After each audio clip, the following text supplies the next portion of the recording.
Hello student, welcome to learn with Nishat. बच्चों, आज इस तरह के क्वेश्चन को सॉल्व करेंगे। एक लाइन जैसे कि ए बी, एक लाइन दूसरी सी एंड डी, ये एक दूसरे को पी पॉइंट पर इंटरसेक्ट कर रही है। ठीक है, ए बी सी डी एक दूसरे को पी पॉइंट पर इंटरसेक्ट कर रही है ना। तो इसमें एक एंगल बताया गया है कि 50 डिग्री है, बाकी एक्स वाई एंड जेड को फाइंड करना है।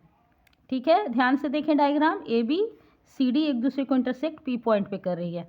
तो जैसे हम जानते हैं कि angle at a point total 360 degree होता है और एक साइड यानी कि एक स्ट्रेट लाइन पर 180 डिग्री होता है। ठीक है, उसी को देखते हुए जैसे कि सी पी ए 50 डिग्री है, तो इसके वर्टिकली अपोजिट ये z जो है इक्वल होगा इसके। ठीक है, ये z इक्वल रहेगा कौन से बेसिस पे? वर्टिकली अपोजिट एंगल्स के बेसिस पे। ठीक है, बी पी डी इक्वल रहेगा। तो यहाँ से देखते हुए कि एंगल दिया हुआ है सी पी, ये सी पी डी। जब भी एंगल्स को लिखना होता है जहाँ पे एंगल बन रहा है वो बीच में रखा जाता है। सी पी ए जो है ये आपका 50 डिग्री दिया हुआ है। ठीक है, तो इसलिए बी पी डी यानी एंगल जेड जो है, ये जेड है, ये भी आपका 50 डिग्री हो जाएगा।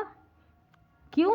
क्योंकि वर्टिकली अपोजिट एंगल्स के अकॉर्डिंग, वर्टिकली अपोजिट एंगल्स ये दोनों एक दूसरे के वर्टिकली हैं, तो ये इक्वल रहेंगे। क्या? कौन से अकॉर्डिंग? वर्टिकली अपोजिट एंगल्स के, है ना, ये दोनों इक्वल रहेगा। कौन? यहाँ पे ये 50 डिग्री जेड के बराबर, तो जेड का वैल्यू निकला। अब यहाँ एक्स और वाई का वैल्यू निकालना है।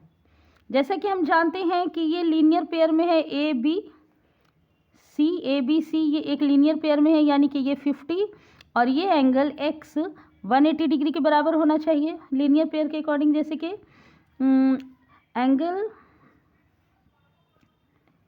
ए P C plus angle C P B, यानी कि एक्स बराबर होना चाहिए 180 डिग्री।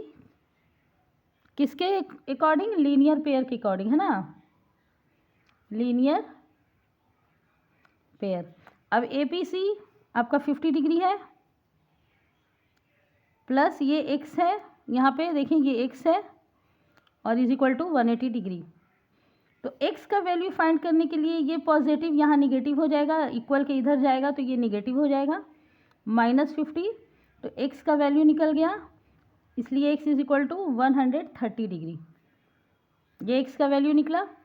अब ये x का वैल्यू जब हमें पता चल जाता है तो वर्टिकली अपोजिट एंगल के अकॉर्डिंग ये y भी 130 डिग्री हो जाएगा। ठीक है, तो इसलिए x बराबर है y के, यानी कि x आपका 130 डिग्री है तो y भी 130 डिग्री होगा। कैसे? वर्टिकली अपोजिट एंगल के अकॉर्डिंग, है ना। जब आमने सामने वर्टिकली एंगल एक दूसरे के वर्टिकली हो तो वो इक्वल होता है, वर्टिकली अपोजिट एंगल्स के अकॉर्डिंग। अब इसको सम करके देख लेते हैं, चारों एंगल को 360 डिग्री आएगा।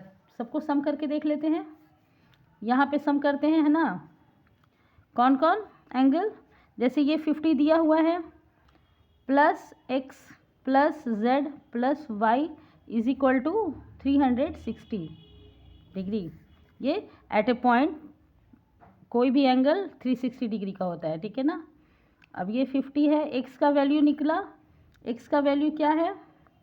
130 डिग्री। जैसे कि यहाँ एक्स का वैल्यू 130 डिग्री, इसे सबको सम करके देखेंगे, 130 डिग्री प्लस जेड का वैल्यू 50 डिग्री, क्योंकि ये जब 50 है तो यहाँ पे भी वर्टिकली अपोजिट एंगल के अकॉर्डिंग होगा। और वाई, एक्स जब 130 डिग्री है तो वाई भी आपका 130 डिग्री होगा। ठीक है, इसको ऐड करके देखेंगे, ये सब इक्वल होगा 360 डिग्री के। 130 130 260 और 350 50 100 360। इस तरह से बच्चों मिसिंग एंगल निकालना है